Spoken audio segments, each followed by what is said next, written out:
Welcome back to the deep dive. Today, we are immediately addressing the elephant in the high-performance computing room, the prohibitive cost, the memory bottleneck, really, associated with scaling large language model context windows. We're talking up to the million token level. Yeah, and this isn't just, an inconvenience. For actual production systems, it is the fundamental ceiling. It's what's preventing a lot of next-generation applications. It really is the great limiter. It is. Yeah. And, well, for those of us tracking the economics of high-throughput inference, that quadratic complexity of self-attention, the OL2, it just demands an entirely new kind of solution. Which is why today we're doing a deep dive into a single, very comprehensive source that offers potentially exactly that. It's the Argostov paper, Glyph, Scaling Context Windows via Visual Text Compression. That's the one, a fascinating read. Okay, so let's unpack this. The Glyph framework, it introduces what they call a truly orthogonal approach. So instead of trying to structurally adjust the attention mechanism itself, or maybe extend positional encodings, which are both, attempts to fix that OL2 problem within the token domain, Glyph proposes something different. Visual context scaling. Precisely. They essentially abandon the whole notion of just expanding the token-based sequence length L. Right. Instead, what they do is they render the ultra-long text input into a sequence of compact, high information density images, pages basically, and they process these using vision language models, VLMs. So it's a fundamental change to the physical input representation. Exactly. And it's designed specifically to reduce the effective sequence length quite dramatically. And the gains they're reporting are not marginal at all. I mean, the summary of their key findings is really what demands our attention today. Definitely. They achieved an effective compression of, 3 to 4 times the original text tokens. 3 to 4 times. And crucially, they apparently achieved this compression without sacrificing performance. Well, that's the claim, and the data seems to back it up. Their accuracy results were comparable to, sometimes even surpassing, leading LLMs of similar size.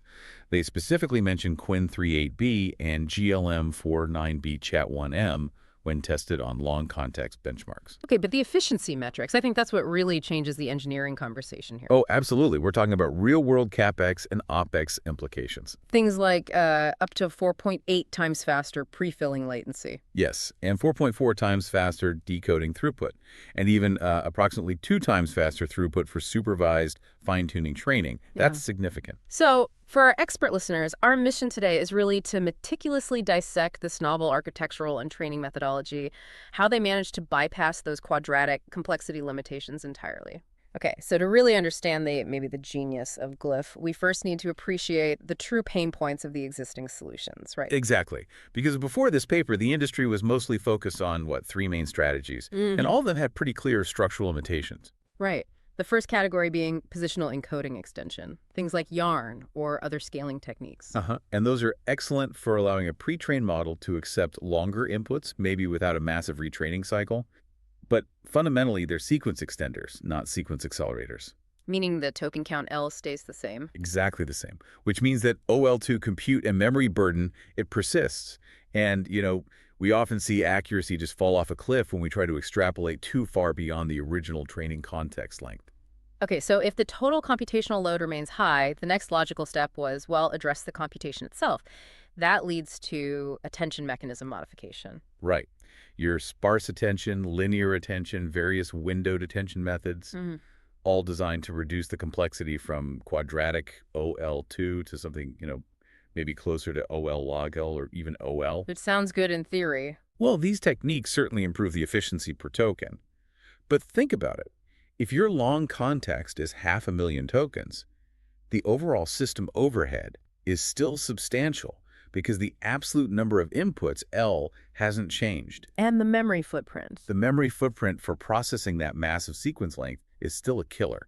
Plus, introducing sparsity often means really complex kernel engineering, which, can sometimes offset some of the theoretical gains in practice. Okay, and the third main approach, retrieval augmented generation, or RAG. That tries to sidestep the sequence length problem entirely. Yeah, by just feeding the LLM what it hopes are the most relevant chunks. It's kind of an operational compromise, isn't it? It really is. I mean, while it reduces the input L that the LLM sees, It introduces this high dependency on the quality of the external retrieval mechanism. And if the retriever fails? If the retriever fails, maybe it misses crucial, subtle, long-range dependencies across the whole all document, then the LLM just has no chance of succeeding. It's flying blind. Plus, you add latency. You add additional end-to-end latency and complexity in managing the vector database and the whole retrieval pipeline. So Glyph's brilliance, arguably, is in bypassing all three of these compromises by changing the input type altogether. Okay, let's define that change more formally. Conventionally, the goal is to maximize the response probability, PRIC, conditioned on the instruction I and the ultra-long text token C, which is the set C1, CT. Right. But Glyph reformulates this objective. Now, we maximize PRIV, where V is the sequence of visual pages, V1, VM. And the crucial part is that the number of visual tokens, N, is required to be much, much smaller than T. So NT. And the VLM operates on these glyphs. Exactly. Visual tokens that effectively serve as compact carriers for multiple textual tokens. Okay, that's a crucial distinction we need to emphasize, especially for an expert audience. I mean, a standard text token carries, what, maybe 4 or 5 characters? A subword unit? How is that fundamentally different from a glyph in this context? Well, a glyph here is operating at a much higher level of semantic density, you could say.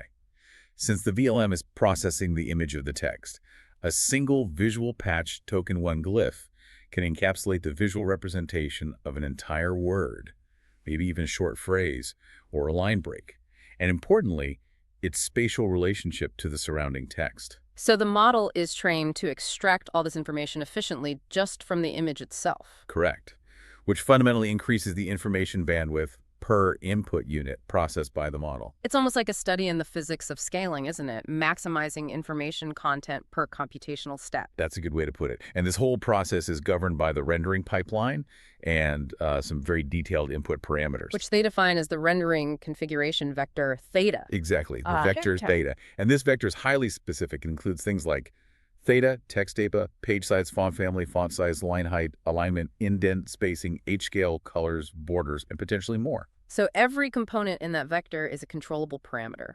A controllable parameter that directly affects the final visual representation and, critically, the compression ratio. And that compression ratio, that's the metric that governs the trade-off, right? Precisely. Mathematically is defined as 2, the total number of original text tokens, divided by the sum of tau for all pages I from 1 to n, where the number of visual tokens the VLM consumes for page $5. Okay, so this ratio is essentially the continuous engineering knob you can turn. It is. If you choose, say, an aggressively high compression ratio, you try to really push tool up by using tiny fonts or low DPI, you maximize efficiency gains. But you risk introducing visual degradation, aliasing artifacts, things that make it harder for the model. Exactly. Things the model then has to constantly filter out, impacting visual clarity and readability, becomes a balancing act. So does the paper suggest there's a point where too high a compression ratio actually introduces noise or ambiguity that harms the VLM's ability to recover the text accurately? Absolutely it does. And the fact that they need this whole LLM-driven search stage, which we'll get into, Right. that really validates that there is a nonlinear sweet spot. If compression is too low, well, you lose the efficiency benefit. If it's too high, subtle changes in font or spacing might actually lead to non-recoverable text. So optimizing theta becomes essential. Okay, let's ground this. They use the example of the novel Jane Eyre. That translates to about 240,000 text tokens. Right, a length that's just inaccessible to most standard, say, 128K context LLMs. You can't fit it in. But in the Glyph framework, In Glyph, that 240K text context gets compressed into roughly 80K visual tokens. so a 3x compression factor. Yep, 3x. Which means the entire book fits comfortably within that standard 128K context VLM. And that allows the model to do things like reliably answer complex global context questions, like tracing a character's emotional arc across the whole story. Exactly. Things that would be either impossible with token-limited models or, very prone to failure if you were relying on RAG to find all the relevant pieces. This is effective context gain realized through dimensional compression. Now, the technical implementation here is, as you hinted, far more complex than just a simple text-to-image call, right? Oh, definitely. It's a highly optimized 3-stage training framework. And it's designed to teach the VLM not just to look at the text, but to actually read and reason with these highly compressed inputs. Okay, here's where it gets really interesting, as they say in the paper. Yeah, this multi-stage process is really what distinguishes Glyph from just, simple VLM adaptation. The 3 stages are tightly coupled. First, continual pre-training, CPT, then the novel LLM-driven rendering search, LDRS, and finally policy refinement through post-training. Hashtag TACTEC 2.1, continual pre-train, CPT. Okay, stage 1, CPT. The goal here is, what? To transfer the necessary long context comprehension skills from the text world into the visual domain. Exactly that. And also, crucially, to build robustness against the visual degradation that's just inherent in the compression process. Robustness is key then. It is. So the data construction involves rendering just vast amounts of long context text data using diverse randomized configurations of that theta vector. But they have to exclude improper combinations. Right. They have to enforce some engineering constraints, like, for example, preventing the line height from being set smaller than the font size, because that would just overlap the lines and guarantee the model fails to read it. Common sense things. They also defined 5 specific style themes to capture document layout variation. Things like document style, web style, dark mode, code style, and even artistic pixel. Why is training across such diverse visual styles so critical? Well, it's all about generalization, really. Yeah. The model has to learn that the text glyph means the same thing semantically, whether it's rendered as, clean, high contrast, black on white text in document style, or maybe as low contrast, light on dark text in dark mode. So it learns to ignore the superficial visual artifacts. Exactly. By training on all these styles, the VLM learns to prioritize the underlying semantic content over specific visual details. This makes it more resilient to the slight visual deterioration that you inevitably get with aggressive compression. And to build this resilience, they introduced 3 families of tasks during CPT. The first one seems pretty straightforward: OCR tasks. Yep, the foundational step. The model simply has to reconstruct all the text present on the rendered pages. This teaches it basic character recognition under all sorts of font and sizing conditions. But just reading isn't enough. No. The model also needs to handle the real-world scenario where visual input and raw text might be interleaved. That leads to the second task, interleaved language modeling. Right, where some text spans are rendered as images, but others remain as raw text input to the model. Exactly. And this forces seamless modality switching. Yeah. The VLM has to maintain a coherent understanding of the context, regardless of whether the information arrived via the vision encoder pathway or the standard text token pathway. Which seems essential for any system that might get a mixed prompt, like text instructions followed by a rendered document image. Precisely. And then the final task family is generation tasks. Here, the model has to complete missing parts, given only partial rendered pages. Like predicting the end of a paragraph if you only show it the beginning as an image? Kind of, yeah. It's about testing long-range dependence and predictive capability, but entirely within the visual domain. Yeah. So if the beginning of a rendered passage is given, the VLM must predict the visually coherent and semantically correct continuation. Okay, and all of this feeds into a standard cross-entropy loss, LCPT. Yes, that produces the foundational glyph-based model, which now has this generalized visual text comprehension ability. Hashtag TAG 2.2 LLM-driven rendering search, LDRS. Okay, so CPT gives the model the general capability, but now I get to the optimization part. Specific downstream tasks, they argue, demand a specific optimal configuration theta star that perfectly balances compression and accuracy. Exactly. And this is where the LLM-driven rendering search, LDRS, comes in. They use a genetic algorithm, which is interesting. Why a genetic algorithm here? What's the challenge? Well, the complexity is that the rendering configuration vector, the theta door, it defines a highly non-differentiable search space. You're adjusting discrete symbolic parameters like font family or page size numbers. Right, not something you can easily backprop through. Exactly. And these parameters have a complex nonlinear impact on the VLM's final performance. So traditional gradient-based hyperparameter optimization just fails here. That's why they turn to a genetic algorithm. It's a robust heuristic search method well suited for these kinds of spaces. Okay, so walk us through the steps. How does this iterative search actually work? Right, so step 1. Yeah. They generate an initial population, basically sampling plausible configurations, maybe biased towards the sets used during pre-training. Step 2. In each iteration, they render the validation set using these candidate configurations. Then the VLM performs inference on these rendered validation sets, and they measure and update both the task accuracy and the achieved compression ratio for each candidate. Then step 3 is the really novel part, the LLM analysis and critique. Why bring an external LLM into this loop? What's it doing? Yeah, this is the key architectural innovation, I think.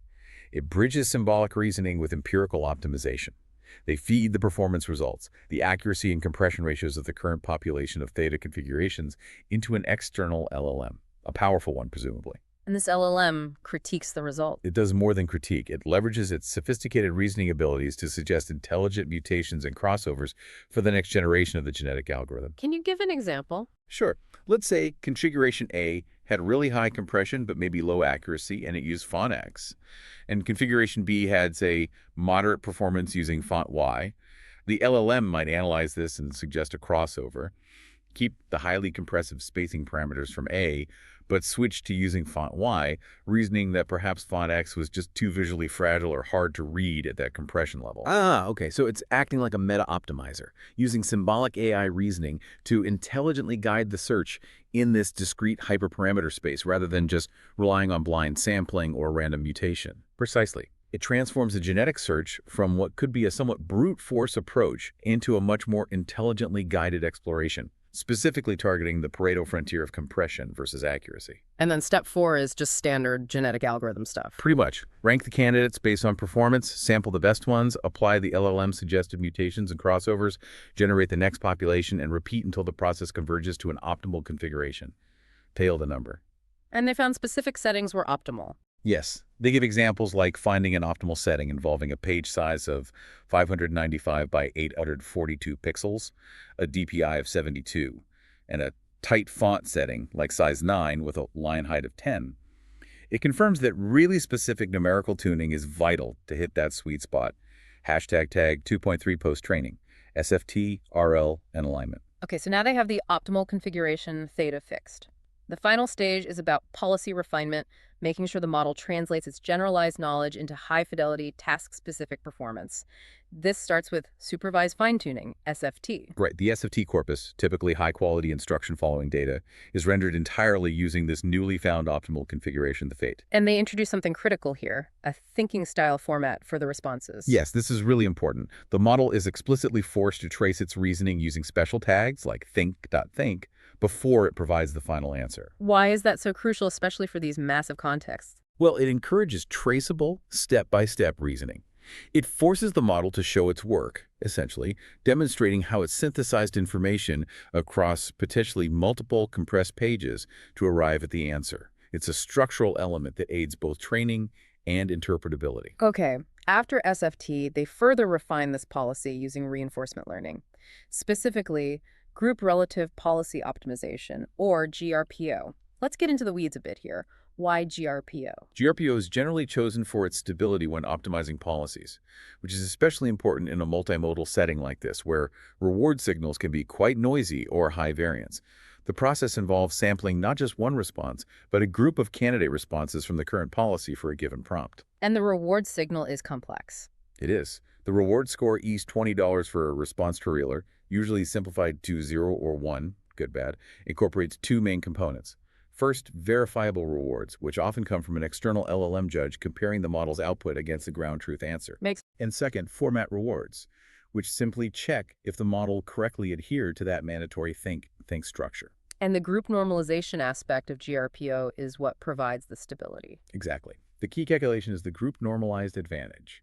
It's calculated as AAE VRDU UDALADES, where the mean and standard deviation are taken over the rewards of all responses $20 in the sampled group. So you're judging each response relative to how well the model did on average for that prompt in that batch. Precisely. By normalizing the reward relative to the group's performance, the training signal stabilizes significantly.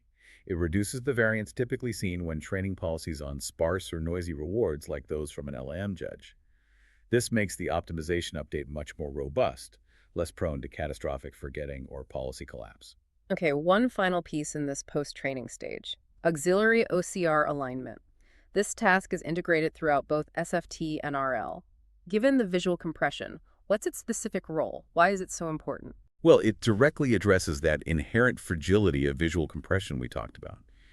If the text is packed really tightly, the risk of visual ambiguities or simply failing to recover individual characters, especially rare ones like symbols or specific number sequences, increases. So this task forces the model to keep paying attention to the low-level details. Exactly. The auxiliary OCR alignment task explicitly forces the model to read and reproduce the low-level textual details faithfully, even under compression.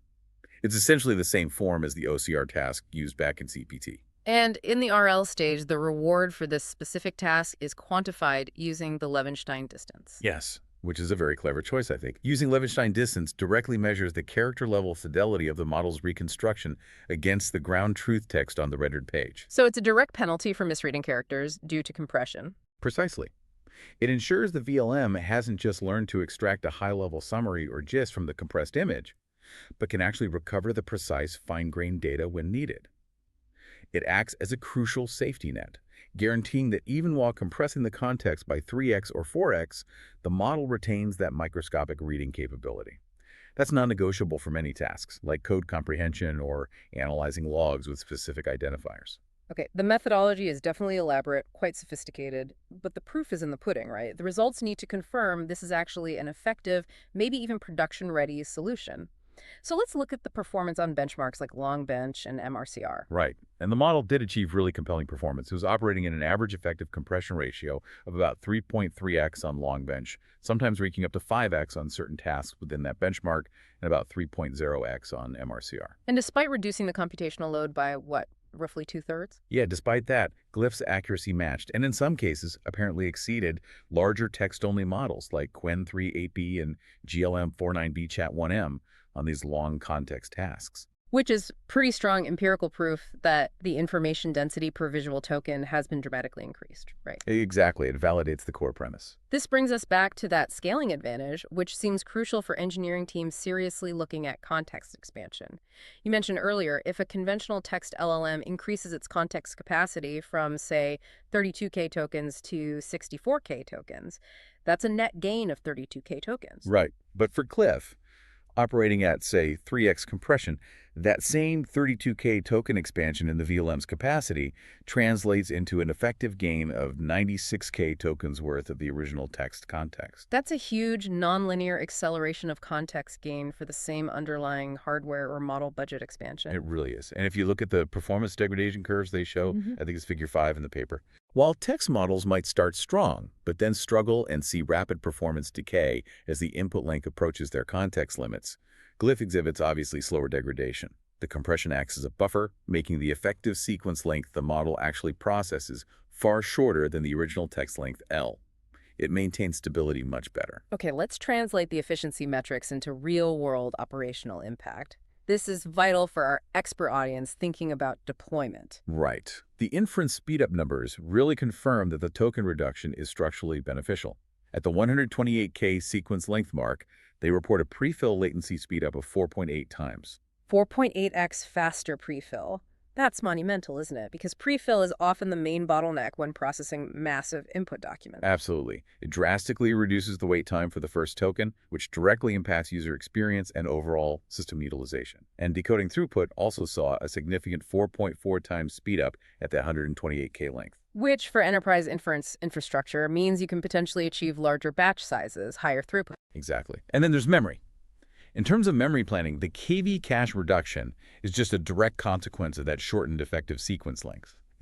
Since the KV cache size scales linearly with sequence length. A 3x compression translates almost directly into roughly 67% memory savings for the KV cache. Pretty much, which is a crucial reduction in VRAM requirements. It allows for potentially larger batch sizes on the same hardware, or even deploying larger, more capable models where they wouldn't have fit before. And they also mentioned training speedup. Yeah, a stable SFT training throughput speedup of around 2x, which significantly cuts down the wall clock time needed for fine-tuning these models on specific tasks. Okay, now, a key question is about generalization. Does training on these synthetically rendered text images transfer well to real-world, messy documents that might include charts, photos, diverse layouts? That's a critical point. They tested this specifically on Long Bench Doc, which uses long, real-world PDF documents containing mixed modal elements and complex formatting. And the result? Glyph showed clear, quantifiable improvements over its own backbone model, the GLM 4.1 V9B base. So it did generalize. It seems so. It validates the CPT methodology, suggesting that training on diverse rendered text acts as a strong form of regularization that actually generalizes well to practical, multimodal document understanding tasks. This makes the system potentially viable beyond just processing pure, clean text inputs. Okay, and the final result that really speaks to maybe the high potential ceiling of this method is that test time scaling experiment. They used the ruler benchmark, and they actually manipulated the DPI setting at inference time. Right. This is quite interesting. They showed that if they slightly increase the DPI at inference time, say, moving from their optimal 72 DPI up to 120 DPI, the compression ratio dropped a bit, as you'd expect, down to maybe 1.2x average compression. But that the accuracy went up. exactly, the accuracy actually climbed, surpassing even the best text-only baselines on that benchmark. What does that suggest? Well, it suggests that the VLM isn't yet hitting its perceptual limits, even at the optimal 72 DPI setting found by the search. There's significant headroom to improve accuracy further by slightly easing the compression factor. It implies the VLM has considerable latent potential to perceive and recover even higher fidelity information from the visual input than the standard configuration demands. All right, the robustness of any new architecture like this is really proven through its ablation studies, isn't it? You need to confirm that those complex stages, the LDRS search, the auxiliary tasks, are genuinely necessary contributors to the performance gains. Absolutely. So the first thing they tested was the value of the LLM-driven search itself. They compare the performance using 3 different types of configurations. Configurations that were randomly sampled, ones that were manually designed by experts, and the optimal configuration, theta, found by their LDRS process. And the finding, was the search worth it? It seems unequivocally yes. Even when they manually adjusted all 3 configuration types to achieve roughly comparable compression ratios, the configuration found by the systematic search, the cutter, consistently and significantly outperformed both the random and the manually designed settings across all the benchmarks. Long bench, MRCR, ruler. Okay, so that's a pretty powerful validation of the LDRS methodology itself. It really is. It confirms that the performance compression trade-off is highly sensitive to the precise values within that theta vector, and just relying on expert intuition or random search is likely suboptimal or at least inefficient. The systematic LM-guided genetic search seems to be the most effective way to locate that specific sweet spot on the Pareto frontier. Okay, next ablation. Dissecting the necessity of that auxiliary OCR alignment task. We talked about its theoretical role in preserving fidelity, but what did the quantitative results actually show when they removed it? Removing the OCR alignment task resulted in, well, steep performance degradation. The most notable result they highlighted was an 8.12% absolute drop in performance on the long bench benchmark when OCR alignment was removed specifically during the SFT phase. An 8% drop, that's significant. It really is. It quantifies the argument that simply training the VLM to extract high-level meaning or gist isn't sufficient for these long context tasks. You must explicitly reinforce the low-level, character-by-character recognition capabilities to build strong, reliable, long-context representations that don't gloss over crucial details. Did they also measure the impact of removing the RL policy refinement stage? Yes, they did. Removing the GRPO optimization step led to a 7.11% drop on long bench. Also quite significant. Yeah. It confirms that even after a robust CTT and SFT, that final policy optimization step is essential for aligning the model's behavior with the desired output, adhering to the thinking format, generating high-quality synthesized responses based on the long context, and performing well according to the LMM judge. Okay, the final analysis in the paper is arguably the most forward-looking one, the extreme compression exploration. This is where they push the framework up towards the 1 million token context regime. Right. This experiment required them to apply an extremely aggressive rendering configuration, one designed to achieve an effective 8x compression ratio. 8 times compression, wow. Yeah. And then they evaluated the resulting VLM on the MRCR benchmark, but with sequence lengths extended all the way up to 224K 1 million tokens of original text input. And did the system maintain stability? Did it work at that extreme pressure? Remarkably, it seems it did. Glyph successfully demonstrated the potential for this 8x context expansion. It achieved competitive performance even in this extreme regime, comparing favorably with established native 1M token text models like GLM 49B Chat1M. That's pretty profound, actually. Yeah, it really is. It strongly suggests that this visual compression paradigm isn't just a minor optimization, it's potentially a fundamental context multiplier. It shows there's substantial headroom for scaling usable context well beyond the limits currently dictated by hardware constraints and that pesky OL2 complexity. #tag outro.